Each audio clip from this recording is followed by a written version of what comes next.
Não usa Instagram nem outra Não rede usa social, Instagram. só YouTube mesmo? Não usa. Ah, interessante. Obrigado, pastor Ezequiel. Muito bom conhecê-lo.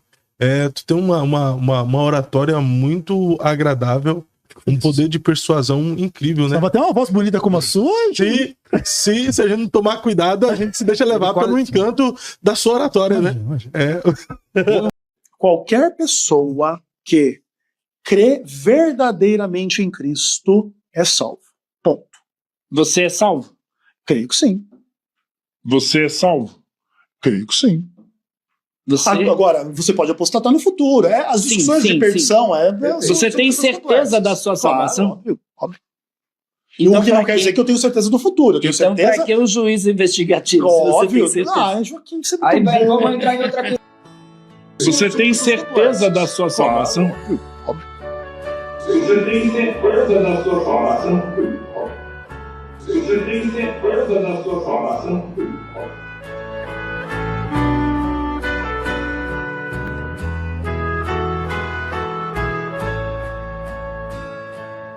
Aqueles que aceitam o Salvador, por mais sincera que seja sua conversão, nunca devem ser ensinados a dizer ou sentir que estão salvos. Não sabemos quão cedo nossos nomes podem ser tomados nos lábios de Cristo e nossos casos serem finalmente decididos.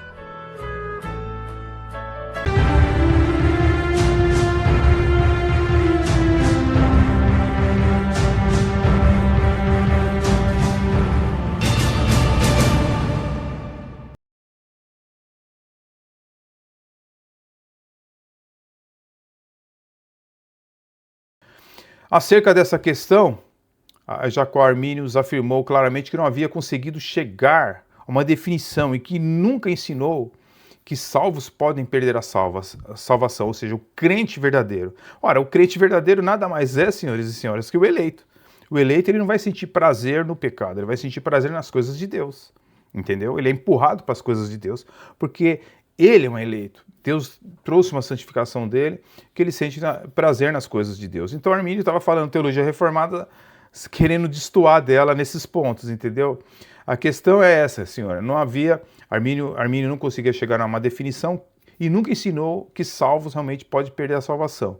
Ele chegou a dizer o seguinte: embora eu aqui aberto e sinceramente afirmo que eu nunca ensinei que um crente pode total ou finalmente abandonar a fé e perecer, todavia não nego que haja passagens nas Escrituras que me parecem apresentar esse aspecto, e as respostas a elas que tive a oportunidade de ver não se mostraram, em minha opinião, convincentes em todos os pontos. Por outro lado, certas passagens são fornecidas para a doutrina contrária, ou seja, da perseverança incondicional, que merecem especial consideração.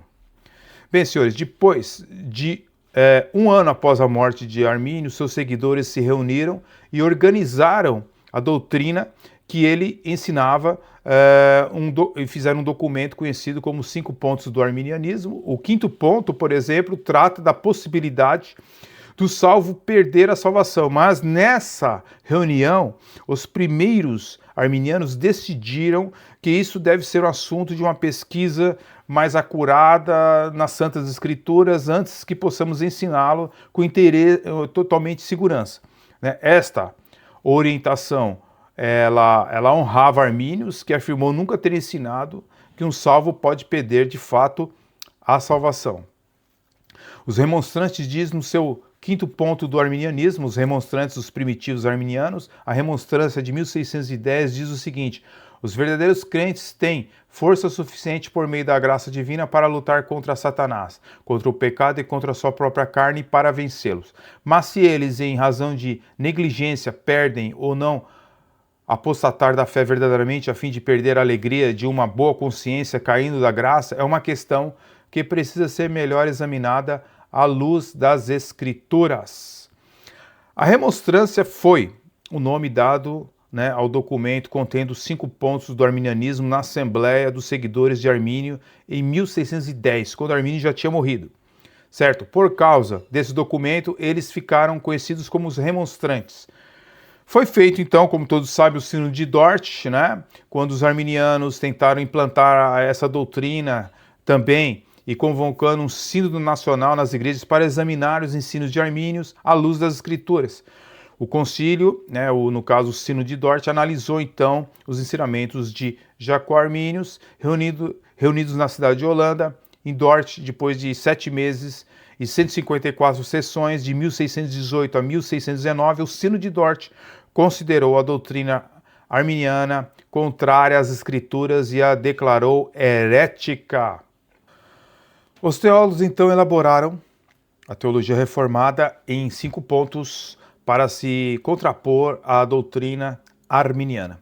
Tá? Em homenagem ao reformador João Calvino, esse documento ficou conhecido como 5 pontos do calvinismo. Os arminianos então fundaram a Irmandade Remonstrante, as igrejas remonstrantes, na Holanda, e deram continuidade ao desenvolvimento da teologia de Jacó Arminius. Anos depois, um grupo que não representava todos os arminianos resolveu a questão que havia sido deixada aberta no 5º ponto arminiano, quando eles declararam que pessoas verdadeiramente regeneradas, ao negligenciarem a graça e entristecerem o Espírito Santo com o pecado, decaem totalmente e finalmente da graça para a eterna reprovação. Bem, nós podemos concluir então essa questão de salvação e perda de salvação. A gente tem que entender o seguinte: é desonesto dizer que Jacó Arminius acreditava na perda de salvação. É incorreto dizer isso, tá?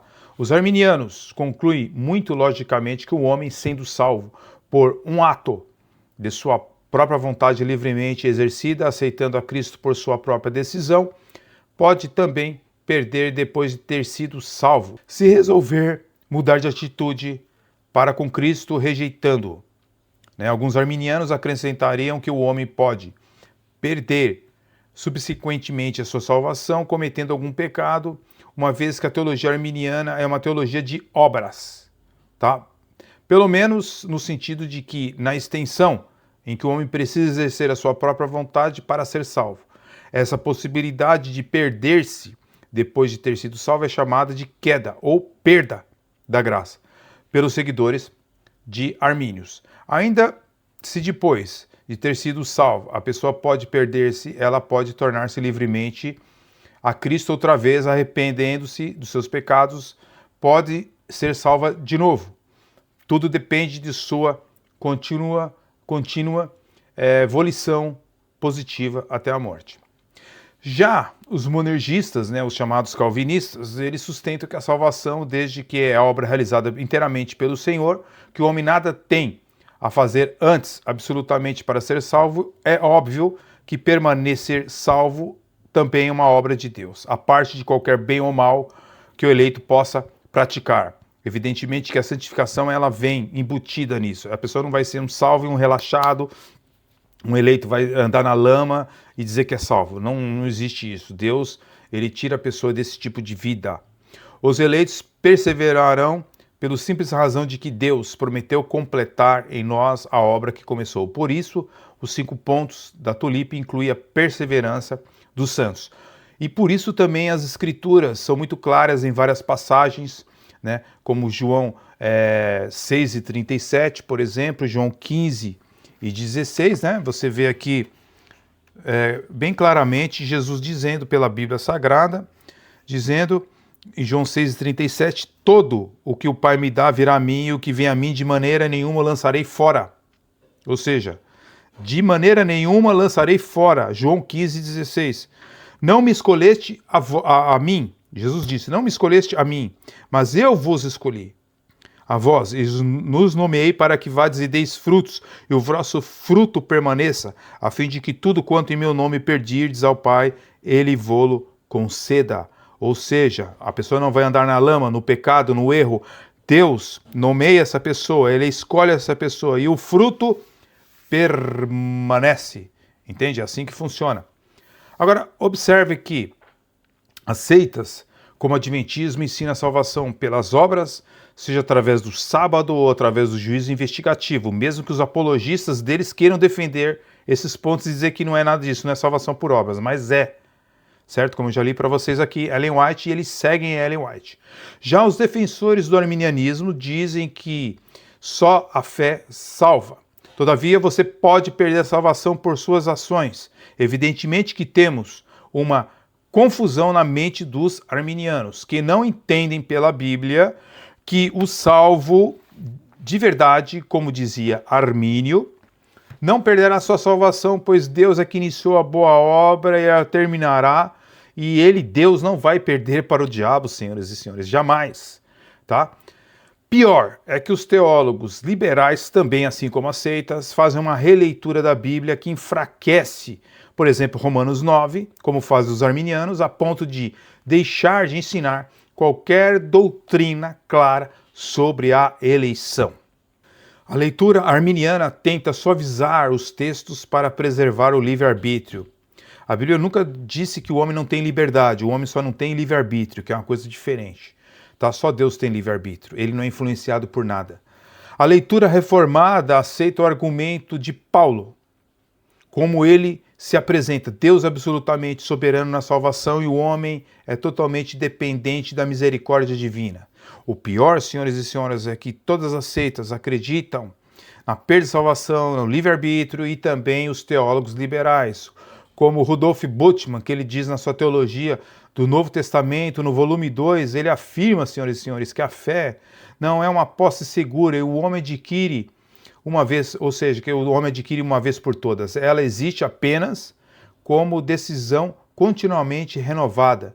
Em outra passagem, esse Rudolf Bultmann, um liberal, ele chega a dizer que o crente permanece sempre em possibilidade de queda, pois a fé nunca se transforma em um estado garantido. Isto é reafirmado por vários teólogos liberais que não creem nas escrituras, como James Moffard, S.D. Hymanson, William Barclay e tantos outros. Então você vê o grande problema que o arminianismo se encontra ao querer defender a fé cristã diante das seitas. Sobre o continuismo, eu vou assim, passar bem rapidamente, porque senão eu não posso entrar nem na questão teológica, podemos deixar para outra ocasião. Mas nós vemos aqui, por exemplo, o reverendo Henry Dursker, que viveu de 1855 a 1926, historiador cristão. Em seu livro, ele diz, lá no livro Os Anabatistas Holandeses, ele alude a Hofmann como ao auto-intitulado profeta entre os anabatistas que registra. Assim, o continuismo, isto é, a rejeição da suficiência das escrituras como a única fonte de revelação divina, e fazia parte dos grupos anabatistas do século XVI que faziam oposição aos reformadores. Veja então que os anabatistas eram continuistas. Sabemos também, né, os anabatistas são, entendeu, heréticos, eles também têm uma doutrina soteriológica semi-pelagiana, ok? Sabemos também então que os católicos romanos trentistas e anabatistas tinham a mesma opinião, eram continuistas. Mas qual a diferença entre católicos romanos, trentistas e anabatistas? Que sendo continuistas no que tange a questão soteriológica. Praticamente, senhores e senhoras, nenhuma. Ambos os grupos eram arminianos nessa área.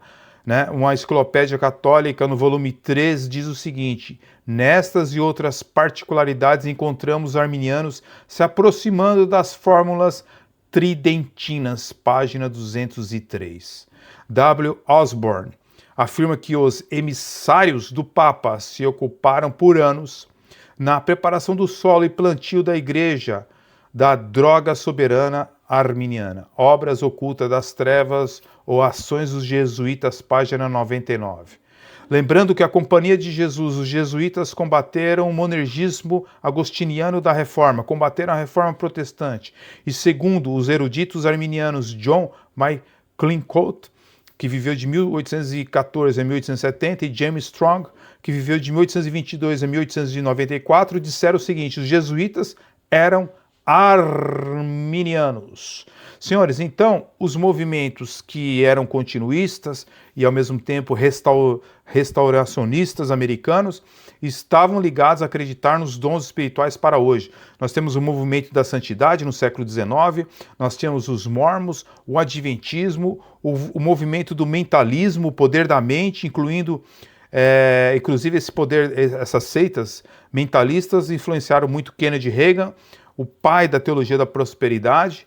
Nós tivemos também os movimentos mais recentes, como o movimento da cura divina, no fim do século XIX, sendo algumas figuras principais como John Alexander Dowie e Charles Parham, e o movimento carismático católico da década de 1960 a 1970.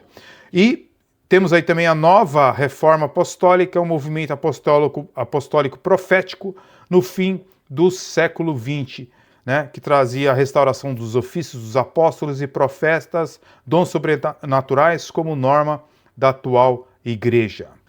Todos esses movimentos restauracionistas eram continuistas, tá? Inclusive neste livro aqui, tá, mostra que algumas pessoas que tentaram continuar a obra de Ellen White no Adventismo, mas não foram bem-sucedidas e acabaram, os Adventistas ficaram só mesmo em Ellen White.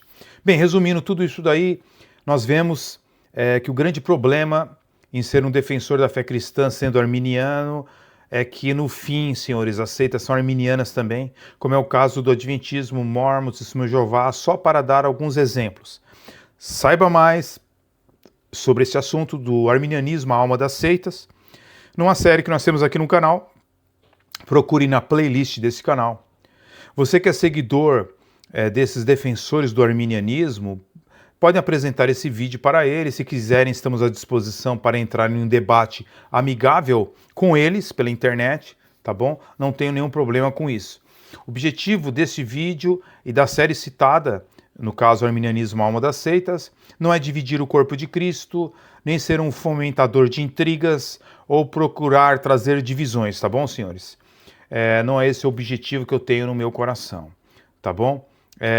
Eu simplesmente, o único objetivo é defender o Evangelho de Jesus Cristo em sua realidade e não tem como afirmar o que seria o Evangelho da Graça sem fazer isso que eu estou fazendo. Na verdade, eu gostaria de fazer vídeo somente que apresentasse as heresias das seitas, mas eu cairia no mesmo erro que os apologistas arminianos incorrem, ou seja, eles passam o pano, né, para o sinergismo das seitas e não são honestos em informar ao povo de Deus no Brasil sobre este ponto crucial, né, das seitas e das falsas religiões. Pela minha consciência, eu não posso fazer isso, pois eu seria desonesto com você que assiste este canal, para você que está visitando este canal, e você também que é evangélico, ou você que é protestante, ou você mesmo que não tem uma religião específica. O meu conselho aos que não são cristãos, que estão assistindo esse vídeo, procure uma igreja protestante reformada, como por exemplo uma presbiteriana, uma batista reformada, ou outra uma igreja que traga em seus ensinos as doutrinas da graça, tá? Na maioria das vezes o líder de igrejas pentecostais do seu bairro não é uma pessoa que conhece muito bem a Bíblia, na maioria dos casos, não estou generalizando, mas essa é a situação. Seria melhor você achar uma igreja reformada, evidentemente que não são todas também, tá? Mas vai depender do líder, se ele ama realmente a Bíblia, ama a Deus, né? Evidentemente que se ele for dessa natureza, que ama as leis do Senhor, então você vá para uma igreja dessa. Saiba que é Jesus Cristo que salva, não é uma igreja, não é uma denominação, não é um movimento. Só tenham cuidado com as Testemunhas de Jeová, as adventistas e outros movimentos, né, que negam realmente as escrituras sagradas, tá? Não é o principal foco nós criarmos divisões, mas alertar as pessoas e cuidado quando um movimento tira Cristo do centro, tá? Não é uma igreja que salva, mas é o próprio Senhor Jesus Cristo que salva, tá? Isso você vê abertamente nas escrituras, tá bom? Mas também não é recomendado que você fique sem igreja, fique um desigrejado, isso também não é bom. Uma ovelha não pode andar sozinha, tá? João 14, verso 6, como disse Jesus, eu sou o caminho, a verdade e a vida. Ninguém vem ao Pai senão por mim. Jesus é o caminho. Fique na paz até o próximo vídeo. Que Deus abençoe a sua vida grandemente. Em nome de Jesus. Fique na paz.